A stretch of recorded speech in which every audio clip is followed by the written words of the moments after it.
ವ್ಯಾಪಾರ ನೋಡಿಕೊಳ್ತಾನೆ, ಆಹಾರ ನೋಡಿಕೊಳ್ತಾನೆ, ಹಣ ನೋಡಿಕೊಳ್ತಾನೆ, ಸಾಲದ ಹೊರಗಡೆ ಬರೋದು ಎಲ್ಲವನ್ನು ನೋಡಿಕೊಳ್ಳಿಕ್ಕೆ ಆತನು ಶಕ್ತನಾಗಿದ್ದಾನೆ.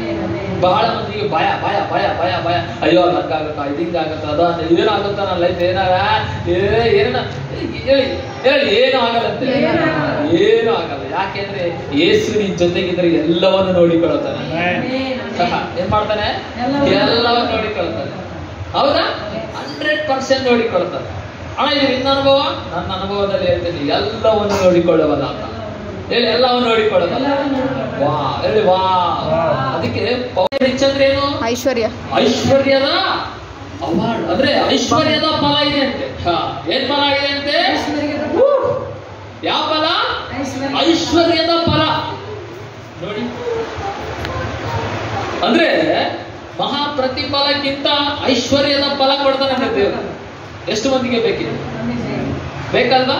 ನೋಡಿ, ಅಂದ್ರೆ ನಿನಗೆ ಯಾರಲ್ಲಿ ಇರುವ ಧೈರ್ಯ ಬಿಟ್ಕೊಡ್ಬೇಡ, ಯೇಸುನಲ್ಲಿ ಇಟ್ಟಂತ ಧೈರ್ಯವನ್ನು ಬಿಟ್ಕೊಡ್ಬೇಡ. ಯಾಕೆಂದ್ರೆ ಯೇಸು ನಿನ್ ಜೊತೆಗಿದ್ದರೆ ಆತನ ಎಲ್ಲವನ್ನು ನೋಡಿಕೊಳ್ಳುತ್ತಾನೆ.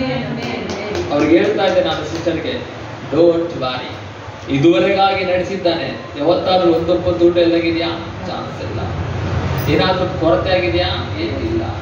ಇದುವರೆಗಾಗಿ ನೋಡಿಕೊಂಡ ದೇವರು ನಿಮ್ಮ ಎಲ್ಲ ವಿಷಯವನ್ನು ನೋಡಿಕೊಳ್ಳಿಕ್ಕೆ ಆತನು ಸಮರ್ಥನಾಗಿದ್ದಾನೆ. ರಿಚ್ಲಿ ರಿವಾರ್ಡ್ ಕೊಡ್ತಾನೆ. ಐಶ್ವರ್ಯದ ಸಮೃದ್ಧಿ, ಐಶ್ವರ್ಯದ ಅದ್ಭುತ, ಐಶ್ವರ್ಯದ ಆಶೀರ್ವಾದಗಳನ್ನ ಕೊಡ್ಲಿಕ್ಕೆ ಆತನು ಶಕ್ತನಾಗಿದ್ದಾನೆ. ಅದಕ್ಕೆ ಆತನು ಎಲ್ಲವನ್ನು ನೋಡಿ ಎಲ್ಲ ನೋಡಿಕೊಳ್ತಾನೆ. ಯಾಕೆ? ಆತನು ಸಜೀವನು, ಆತನು ಸತ್ತಿಲ್ಲ, ಬದುಕಿದ್ದಾನೆ. ಅದಕ್ಕೆ ಆತನಲ್ಲಿ ನೀರಿಟ್ಟಂತ ಧೈರ್ಯವನ್ನು ನೀನೇನ್ ಮಾಡ್ಬಾರ್ದಂತೆ? ಬಿಟ್ಟುಕೊಡಬೇಡ. ಏನ್ ಮಾಡ್ಬಾರ್ದಂತೆ? ಬಿಟ್ಟುಕೊಡಬೇಡ. ವಾ.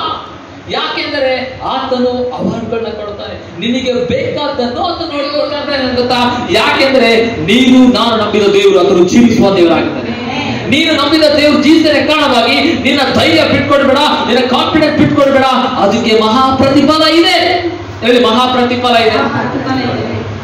ಮನುಷ್ಯರ ಮೇಲೆ ಇಟ್ರೇನೆ ಧೈರ್ಯ, ಇವ್ರು ಇದಾನೆ ನನ್ನ ಜೊತೆಗಿದಾನಂದ್ರೆ ಧೈರ್ಯ ಇದ್ರೇನೆ ನಮ್ಗೆ ಎಷ್ಟೋ ಖುಷಿ ಆಗುತ್ತಲ್ವಾ? ಯೇಸು ಸ್ವಾಮಿ ನಿನ್ನ ಜೊತೆಯಲ್ಲಿ ಇದ್ದಾನೆ ಅಂತ ಒಂದು ಧೈರ್ಯ ನಿನಗಿದ್ರೆ ಇನ್ನೆಷ್ಟು ಆಶೀರ್ವಾದಗಳಿದೆ. ಬಹಳ ಮಂದಿ ಅವರಿಲ್ಲ ಅಂತ ಧೈರ್ಯ ಕಳ್ಕೊತಾರೆ, ಇವರಿಲ್ಲ ಅಂತ ಧೈರ್ಯ ಕಳ್ಕೊತಾರೆ. ಹೌದಾ? ನನಗೆ ಅದು ಸಂಪಾದನೆ ಅಂತ ಧೈರ್ಯ ಕಳ್ಕೊತಾರೆ, ಇವು ಇಲ್ಲ ಅಂತ ಕಳ್ಕೊತಾರೆ, ಅದು ಇಲ್ಲ ಅಂತ ಕಳ್ಕೊತಾರೆ. ಹೌದು, ಅವೆಲ್ಲ ಇಲ್ಲ ಅಂತ ಕಳ್ಕೊಬಹುದು.